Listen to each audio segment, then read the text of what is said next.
अस्सलाम वालेकुम नाजरीन, आप देख रहे हैं न्यू BBC न्यूज HD और मैं हूं आपकी मेजबान सना चौधरी। शामिल करते हैं आज की अहम खबरें। खबर शामिल करते हैं साजिद महमूद मलिक की रिपोर्ट के मुताबिक ऊद शरीफ एक ही झटके में पूरा खानदान मट्टी तले पहुंच गया। अफसोस, ऊद शरीफ जैस फ्रेंचाइज के मालिक राव अनवार अपने बच्चों के लिए तरबूज लेकर आए। तरबूज को काटा, खुद भी खाया और मासूम नन्हे बच्चों को भी खिलाया। थोड़ी देर के बाद तीनों की तबीयत खराब हो गई, जिसकी वजह से ऊद शरीफ से फौरन तीनों को विक्टोरिया अस्पताल लेकर रवाना हुए। लेकिन अफसोस, किस्मत की सितम ज़रीफ़ी के दोनों बच्चे रास्ते में दम तोड़ गए।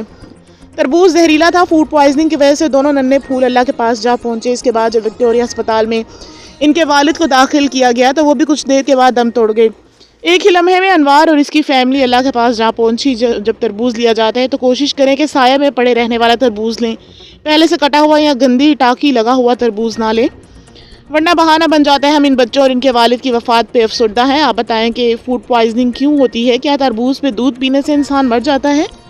रिपोर्ट हाजी साजिद महमूद मलिक।